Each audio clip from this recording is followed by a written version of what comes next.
Morning. पिछले video में हम पढ़ रहे थे अध्याय 3 शहरी और ग्रामीण जीवन। उसके बारे में हमने जाना अंग्रेजों ने यहाँ पर किस तरह की व्यवस्था की थी, किस तरह की उपाय किए थे जिनसे ज्यादा से ज्यादा उनकी लगान वसूली हो, ज्यादा से ज्यादा मुनाफा वसूल हो।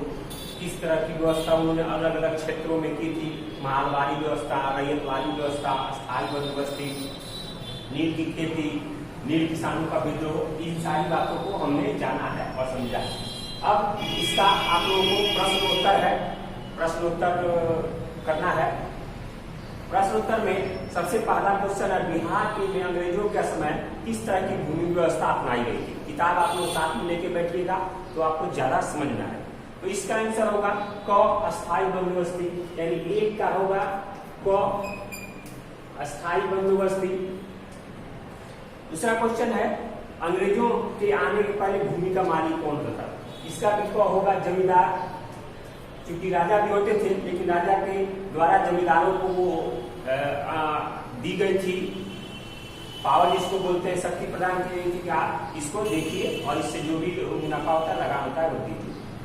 तीसरा क्वेश्चन, रैयतवाड़ी व्यवस्था में जमीन का मालिक किसे बनाया गया। रैयतवाड़ी व्यवस्था में जमीन का मालिक किसे बनाया गया। मैंने आप लोग को बताया था रैयतवाड़ी व्यवस्था में अंग्रेजों ने जमींदारों के अलावा उन्होंने खुद सीधे किसानों से संपर्क किया और किसानों की गुणवत्ता मिट्टी को देखकर और जितना उपज होता था उसमें जो भी खर्च लगता था उपज में और बीज रोपने में, उसका अलग छांट कर जो बचता था उसका 50% अंग्रेज लगान के रूप में सीधे किसानों से ले लेते थे।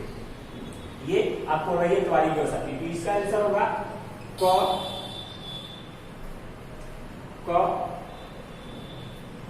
चौथा नंबर क्वेश्चन था, अंग्रेजी शासन द्वारा भारत में अपनाई गई नई भूमि व्यवस्थाओं का प्रमुख उद्देश्य क्या था। यानी जो भी मालवाड़ी, रैयतवाड़ी, स्थायी बंदोबस्ती, इस तरह की व्यवस्था अपनाई गई थी अंग्रेजों के द्वारा, इसका मुख्य उद्देश्य क्या था।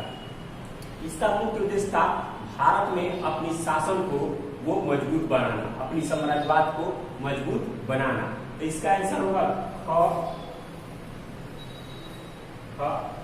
ये हो गया आप लोग का ऑब्जेक्टिव टाइप का टिक लगाने वाला। इसके बाद है मिलान करने वाला, दो का मिलान करने वाला है। तो इसको मैं लिख देता हूं इधर क ग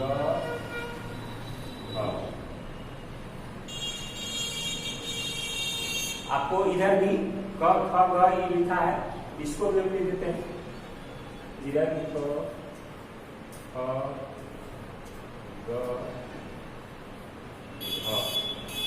इधर लिखा है, लेकिन मैं मिला देता हूं इसको, आप लोग इसको मिला लीजिएगा। इसमें क है मालवाड़ी, तो ये आपको पंजाब में हुआ था, पंजाब में हुआ था। उसके बाद है नील दर्पण, ये तीन बंधु मित्र यानी ग। उसके बाद है नकदी फसल, इसका होगा बिहार यानी ख।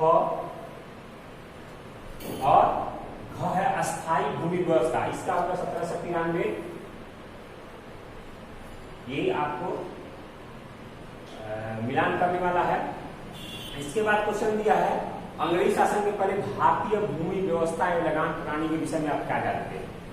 तो हम जानते हैं कि अंग्रेजी शासन के पहले जो जमींदार होते थे, जो किसान जो जमीन में अपना अनाज लगाते थे, खर्चान लगते थे, उनकी स्थिति को देखते हुए लगान ली जाती थी या भारतीय राजाओं के द्वारा जमीनों को किसानों को दिया गया था, उनको बोना, उसका अनाज निकालना, राजा को देना, ये सारी व्यवस्था थी। उसमें अगर जिस वर्ष बाढ़ आ गई, सूखा आ गई तो वो स्थिति देखी जाती थी, अनाज उत्पादन नहीं होता था तो राजा के द्वारा अपने राज्य के लोगों के लिए वो अनाज उपलब्ध कराई जाती थी खाने के लिए। लेकिन अंग्रेजी शासन व्यवस्था में इस तरह की स्थिति नहीं थी। उनको किसानों से कोई मतलब नहीं था, भूमि से कोई मतलब नहीं था, बाढ़ या सूखा से कोई मतलब नहीं था। उनको बस सिर्फ मुनाफा कमाना था, आमदनी अपना करना था, अपना पेट भरना था। इसी व्यवस्था को वो लोग अपनाते थे। अस्थायी बंदोबस्ती व्यवस्था, मैंने इसके बारे में बताया पिछले वीडियो में। अंग्रेजी सरकार द्वारा बार बार भूमि राजस्व व्यवस्था में किए जाने परिवर्तनों को आप किस रूप में देखते हैं, अपने शब्दों में समझाइए। तो ये जो भूमि व्यवस्था थी अंग्रेजों की, ये बार बार नियम बनाना, चूंकि एक नियम बनाते थे, जैसे जैसे उस नियमों में कोई खामी आती जाती थी, कमी आती जाती थी, तो वो लोग नए नियम बनाकर उस पर लगाते थे, ताकि उसका एक ही मूल रूप था, उसका एक ही मूल कारण था कि ज्यादा से ज्यादा मुनाफा होने लगे। जब वो लोग देखते थे कि जमींदारों को ज्यादा फायदा होने लगा, जमींदारों को ज्यादा मुनाफा होने लगा, तो उन्होंने किसानों से सीधे संपर्क किया, किसानों पर भी अपना अधिकार जमाना चाहा। जमींदारों को हटाकर अपने जो समर्थक जमींदार थे उनको जमींदारी देना, उनको अधिकार देना, ज्यादा से ज्यादा हमको मुनाफा हो पाए। और जब जमींदारों ऐसे थे तो जमींदार किसानों को ज्यादा लूटते थे, क्योंकि उनका भी मुनाफा था और अंग्रेजों का भी मुनाफा था। इस तरह की व्यवस्था थी अंग्रेजों की। भूमि राजस्व व्यवस्था आज की व्यवस्था से कैसे अलग थी? तो ये तो निश्चित आज जो व्यवस्था है उस समय अंग्रेजों की व्यवस्था से बिल्कुल अलग थी। अंग्रेजी व्यवस्था में सारा अंग्रेजों का था, और आज की व्यवस्था है कि आज की व्यवस्था में जमीन का मालिक किसान है, तो किसान है, उसकी उपज जितनी होगी उसके पास रहेगी। तो इस व्यवस्था से चाहे तो बेच सकता है, नहीं तो अपना रख सकता है। उसका अपनी मिट्टी की उर्वरा शक्ति, मिट्टी की शक्ति, खेतों की स्थिति, वो सब उसका अधिकार किसानों के पास है। लोगों भारतीय जो किसान है उनके पास है, उस पर किसी दूसरे का अधिकार नहीं है। किसी भी सरकार, किसी भी जमींदार की आवश्यकता नहीं है। यहाँ जमींदारी व्यवस्था नहीं है। यहाँ किसानों को सीधे जमीनों का मालिक बनाया गया, उसकी उपज, उसकी भंडारण, उसकी देखरेख को खुद ही कर सकते हैं। ये सारी व्यवस्था है। नील की खेती की प्रमुख समस्याओं की चर्चा करें तो नील की खेती के मैंने बताया था, नील की खेती में बहुत समस्याएं थी, क्योंकि नील की खेती में अंग्रेजों ने 3 कट्टिया व्यवस्था की थी, यानी हर हाल में आपको 20 कट्ठा में 3 कट्ठा खेती पर, 3 कट्ठा जमीन पर आपको खेतों पर नील की खेती अवश्य करनी है। और एक बार नील की खेती जिस जमीन पर होती थी उस खेतों की उर्वरा शक्ति चली जाती थी, यानी उसमें अन्य फसल नहीं कर पाते थे, या जब नील की खेती होती थी अन्य फसलों का समय बीत जाता था। अन्य सब मान लीजिए आज नील लगा दिया गया, नील होने तक धान का फसल का समय बीत जाता था।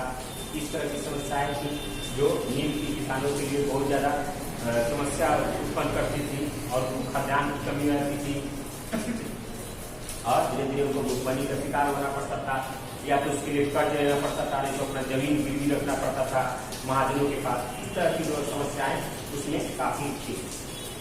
तो ये हो गया आपका क्वेश्चन, और ऑब्जेक्टिव टाइप मिलान करने वाला और प्रमुख को आगे विचार करने वाला क्वेश्चन है। इस क्वेश्चन को भी आप लोग अपने वीडियो देखते हैं तो आपको ज्यादा समझ में आएगा, और वीडियो देख कर आपको किताब में आंसर मिल सकता है। आप इसको चाहें तो अपने नोटबुक में लिख सकते हैं और लिखेंगे। अगले वीडियो में हम लोग अगले चैप्टर के साथ मिलेंगे। आप लोग अगला चैप्टर इस सब्जेक्ट का, हिस्ट्री का, इतिहास का अगला जो टॉपिक का अगला लेसन है, जो अध्याय है, जो अगला उसको पढ़ जाइएगा, ताकि आपको समझाने में ज़्यादा आसानी हो और आपको समझने में। धन्यवाद।